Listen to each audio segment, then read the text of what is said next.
ಮೈಸೂರಿನ ಉದಯಗಿರಿಯಲ್ಲಿನ ಗಲಭೆಗೆ ಬಿಜೆಪಿ ನಾಯಕರು ಕೆಂಡುವಾಗಿದ್ದಾರೆ. ಕಾಂಗ್ರೆಸ್ ಬಂದ ಮೇಲೆ ರಾಜ್ಯದಲ್ಲಿ ಕಾನೂನು ಸುವ್ಯವಸ್ಥೆ ಹದಗೆಟ್ಟು ಹೋಗಿದೆ, ಸರ್ಕಾರ ಸತ್ತು ಹೋಗಿದೆ, ಕೋಮಾ ಸ್ಟೇಜ್ಗೆ ಹೋಗ್ಬಿಟ್ಟಿದೆ ಅಂತ ಹೇಳಿ ಸರ್ಕಾರದ ವಿರುದ್ಧ ವಿಪಕ್ಷ ನಾಯಕ ಆರ್ ಅಶೋಕ್ ಗರಂ ಆಗಿದ್ದಾರೆ. ತಪ್ಪು ಮಾಡಿದವರ ಮೇಲೆ ಕಠಿಣ ಕ್ರಮವನ್ನ ಕೈಗೊಳ್ಳಬೇಕು, ತಪ್ಪಿತಸ್ಥರ ವಿರುದ್ಧ ಕ್ರಮ ಆಗಬೇಕು ಅಂತ ಹೇಳಿ ಸರ್ಕಾರಕ್ಕೆ ಬಿಜೆಪಿ ಎಂಎಲ್ಸಿ ಸಿಟಿ ರವಿ ಆಗ್ರಹವನ್ನು ಮಾಡಿದ್ದಾರೆ. ಕರ್ನಾಟಕದಲ್ಲಿ ದಿನೇ ದಿನೇ ಕಾಂಗ್ರೆಸ್ ಸರ್ಕಾರ ಬಂದ ಮೇಲೆ ಕಾನೂನು ಸುವ್ಯವಸ್ಥೆ ಹದಗೆಟ್ಟು ಹಳ್ಳ ಹಿಡಿದೋಗಿದೆ. ಹುಬ್ಳಿ ಘಟನೆ ಆದಾಗೆ ಹುಬ್ಳಿಯಲ್ಲಿ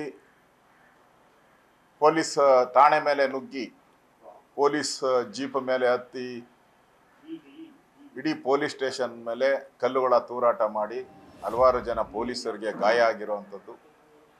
ಸುತ್ತಮುತ್ತ ಇದ್ದಂಥ ಅಂಗಡಿಗಳು, ಯಾರು ಹಿಂದೂ ಅಂಗಡಿಗಳಿತ್ತು ಆ ಹಿಂದೂ ಅಂಗಡಿಗಳನ್ನು ಧ್ವಂಸ ಮಾಡಿರುವಂಥ ಘಟನೆ ನಮ್ಮ ಕಣ್ಣು ಮುಂದೆ ಇರೋವಂಥದ್ದು. ಅದಾದಮೇಲೆ ಈಗ ನಿನ್ನೆ ಮೈಸೂರಲ್ಲಿ ಮತಾಂಧ ಮುಸ್ಲಿಮರು ಯಾರೋವನೋ ಪೋಸ್ಟನ್ನು ಹಾಕಿದ್ದಾನೆ ಅಂತೇಳಿ ರಾಹುಲ್ ಗಾಂಧಿ ಬಗ್ಗೆ, ಕೇಜ್ರಿವಾಲ್ ಬಗ್ಗೆ ಪೋಸ್ಟ್ ಹಾಕಿದ್ದಾರೆ ಅಂತೇಳಿ ಅಶ್ಲೀಲ ಪೋಸ್ಟ್, ಅದನ್ನು ಈಗಾಗಲೇ ಪೊಲೀಸರು ಅವ್ರನ್ನ ಅರೆಸ್ಟ್ ಮಾಡಿ ಜೈಲಿಗೆ ಕಳಿಸಿದ್ದಾರೆ. ಆದರೆ ಅಲ್ಲಿರೋವಂಥ ಮತಾಂಧ ಮುಸ್ಲಿಮರು ನಿನ್ನೆ ಸಂಜೆ 6 ಗಂಟೆಯಿಂದ 7 ಗಂಟೆಯಲ್ಲಿ ಸುಮಾರು 5-6 ಚೀಲ ಕಲ್ಲುಗಳನ್ನು ತುಂಬಿಕೊಂಡು ಬಂದು ಇಡೀ ಪೊಲೀಸ್ ಸ್ಟೇಷನ್ ಮೇಲೆ ಹಲ್ಲೆ ಮಾಡಿದ್ದಾರೆ. ಪೊಲೀಸರಿಗೆ ಗಾಯ ಆಗಿದೆ. ಸುತ್ತಮುತ್ತ ಇರ್ತಕ್ಕಂಥ ಹಿಂದೂ ಸಮುದಾಯದವರೇನಿದ್ದಾರೆ ಅವರಿಗೆ ಬೆದರಿಕೆಯನ್ನು ಹಾಕಿದ್ದಾರೆ. ಇಡೀ ಮೈಸೂರು ಒಂದು ರೀತಿ ಪ್ರಕ್ಷುಬ್ಧ ವಾತಾವರಣ ಆಗಿದೆ. ಇವ್ರಿಗೆ ಅನಿಸ್ಬಿಟ್ಟಿದೆ, ಈ ಮುಸ್ಲಿಂ ಮೂಲಭೂತವಾದಿಗಳಿಗೆ, ಹುಬ್ಳಿಯಲ್ಲಾಯಿತು ಪೊಲೀಸ್ ಸ್ಟೇಷನ್ನೇ ಹೊಡೆದಾಕ, ಜೀಪ್ನೇ ಸುಟ್ಟಾಕಿದ್ರಿ, ಅಲ್ಲಿರೋ ಅಂಗಡಿಗಳನ್ನೆಲ್ಲ ಬೆಂಕಿ ಇಟ್ರಿ, ಆ ಕೇಸನ್ನು ಸಿದ್ದರಾಮಯ್ಯನವರು ಕ್ಯಾಬಿನೆಟ್ಗೆ ತಂದು ಆ ಕೇಸನ್ನೆಲ್ಲ ವಾಪಸ್ ತಗೊಡ್ಕೊಂಡ್ರು. ಅದರಿಂದ ಇಲ್ಲಿರುವಂಥದ್ದು ಹಲವಾರು ಡಿ.ಕೆ. ಶಿವಕುಮಾರಿಂದ ಬೇರೆ ಬೇರೆ ನಾಯಕರು ಹೇಳಿದಾರಲ್ಲ, ಬೀದರಲ್ಲೂ ಎಲ್ಲ ಇದು ಮುಸ್ಲಿಮರ ಇಂದ ಗೆದ್ದಂಥ ಸರ್ಕಾರ ಅಂತ ಹೇಳಿಕೆಯನ್ನು ಕೊಟ್ಟಿದ್ದಾರೆ. ಈಗ ಅವ್ರಿಗೆ ಅದೇ ಅನಿಸ್ಬಿಟ್ಟಿದೆ, ನಮ್ಮ ಕೇಸು ವಾಪಸ್ ತೆಗಿತಾರೆ, ಅದಕ್ಕೆ ಪೊಲೀಸ್ ಸ್ಟೇಷನನ್ನು ಧ್ವಂಸ ಮಾಡಿಬಿಡೋಣ, ಪೊಲೀಸವ್ರು ನೋಡಿಯೋಣ ಅನ್ನೋ ಒಂದು ಮನೋಭಾವದಿಂದ ಇವತ್ತು ಪೊಲೀಸ್ ಸ್ಟೇಷನನ್ನು ಧ್ವಂಸ ಮಾಡೋಕ್ಕೆ ಹೋಗಿ ಪ್ರಯತ್ನ ಮಾಡಿದ್ದಾರೆ. ಇದೆಲ್ಲ ನೋಡ್ತಾ ಇದ್ದರೆ ಕರ್ನಾಟಕದಲ್ಲಿರುವಂಥ ಸರ್ಕಾರ ಆಡಳಿತದ ಬಿಗಿನೂ ಇಲ್ಲ. ಈ ಎಲ್ಲ ಘಟನೆಗಳಿಂದ ಹುಬ್ಬಳ್ಳಿಯಲ್ಲಿ ಕೇಸ್ ವಾಪಸ್ ತಗೊಂಡಿರೋದ್ರಿಂದನೇ ಇವತ್ತು ಇಡೀ ಕರ್ನಾಟಕದಲ್ಲಿ ಈ ಥರ ದೊಂಬಿ ಗಲಭೆ, ಪೊಲೀಸ್ ಸ್ಟೇಷನ್ ಬಗ್ಗೆ ಭಯನೇ ಇಲ್ಲ, ಪೊಲೀಸರ ಬಗ್ಗೆ ಭಯನೇ ಇಲ್ಲ ಅಂತ ಹೇಳಿದ್ರೆ ರಾಜ್ಯದಲ್ಲಿ ಕಾನೂನು ಸುವ್ಯವಸ್ಥೆ ಬದುಕಿದೆಯಾ ಸತ್ತಿದೆಯಾ?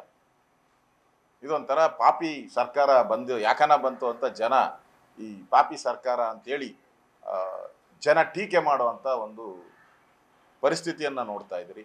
ಅಂದರೆ ಒಟ್ಟಾರೆ ಕರ್ನಾಟಕದಲ್ಲಿ ಈ ಒಂದು ಕಡೆ ಬೆಲೆ ಏರಿಕೆ, ಒಂದು ಕಡೆ ಮೆಟ್ರೋ, ಒಂದು ಕಡೆ ಬಸ್ ದರ ಏರಿಕೆ, ಪೆಟ್ರೋಲು, ಡೀಸಲ್ಲು, ಹಾಲು, ಒಂದು ಕಡೆ ಬೆಲೆ ಏರಿಕೆ, ಇನ್ನೊಂದು ಕಡೆ ಕಾನೂನು ಸುವ್ಯವಸ್ಥೆ, ದರೋಡೆ, ಮೋಸ, ವಂಚನೆ, ಅತ್ಯಾಚಾರ, ಇನ್ನೊಂದು ಕಡೆ ಪೊಲೀಸರ ಸ್ಟೇಷನ್ಗಳನ್ನು ನುಗ್ಗಿ ಪೊಲೀಸರನ್ನು ಹೊಡೆಯುವಂಥದ್ದು, ಇವೆಲ್ಲ ನೋಡ್ತಾ ಇದ್ದರೆ ನನಗನ್ಸುತ್ತೆ ಸರ್ಕಾರ ಸತ್ತೋಗ್ಬಿಟ್ಟಿದೆ ಅಂತ ಅನಿಸುತ್ತೆ.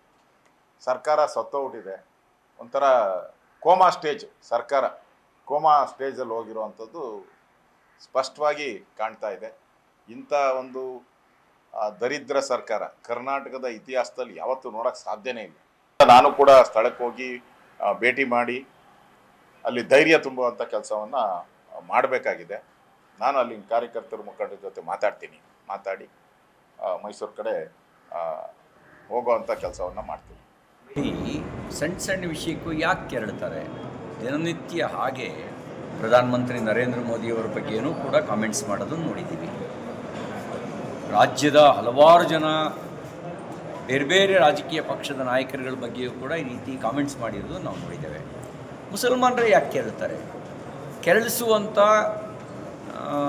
ಯಾವ ಸಂಘಟನೆ ಕೆಲಸ ಮಾಡ್ತಾಯಿದೆ ಅವ್ರ ಹಿಂದ್ಗಡೆ? ಇಡೀ ದೇಶದಲ್ಲೆಲ್ಲ ಹಿಂಗೆ ಕೆರಳ್ತಾರಪ್ಪ, ಯಾಕೆ ಕೆರಳ್ತಾರೆ? ಹಾಗಾದರೆ ಅವರಲ್ಲಿ ಅಭಿವ್ಯಕ್ತಿ ಅನ್ನುವಂಥದ್ದಕ್ಕೆ ಸ್ವತಂತ್ರನೇ ಇಲ್ಲ, ಪ್ರಶ್ನಿಸುವಂಥ ಅಧಿಕಾರವೇ ಇಲ್ಲ ಅನ್ನೋದು ಒಂದು ಕಾರಣನ, ಅಥವಾ ಎಲ್ಲದನ್ನೂ ಒಂದು ಸಣ್ಣ ನೆಪ ಮಾಡಿಕೊಂಡು ಕಾಲು ಕೆರೆದು ಜಗಳ ಮಾಡೋದಕ್ಕೆ ನೆಪ ಕಾಯ್ತಾ ಇರ್ತಾರೆ ಅವರು. ಇದು ಸ್ವಲ್ಪ ಗಂಭೀರವಾಗಿ ಆಲೋಚನೆ ಮಾಡಬೇಕಂತ ಸಂಗತಿ. ನಾನು ಪೊಲೀಸ್ ಇಲಾಖೆಗೆ, ಸರ್ಕಾರಕ್ಕೆ ಆಗ್ರಹ ಮಾಡ್ತೇನೆ, ಯಾರು ತಪ್ಪು ಮಾಡಿದ್ದಾರೆ ಅವ್ರ ಮೇಲೆ ಕ್ರಮ ತಗೊಳ್ಳಿ. ಪುಂಡಾಟಿಕೆ ನಡೆಸಿದವರು ಮೇಲೆ ಸೇರಿದಂತೆ, ಇಲ್ಲದೇ ಇದ್ದರೆ ಸರ್ಕಾರ ಬದುಕಿದ್ದು ಸತ್ತಂತೆ ಅಂತ ಆಗತ್ತೆ. ನ್ಯೂಸ್ ಫಸ್ಟ್ ನಿರ್ಭೀತಿಯಿಂದ ನಿಮ್ಮ ಪರವಾಗಿ.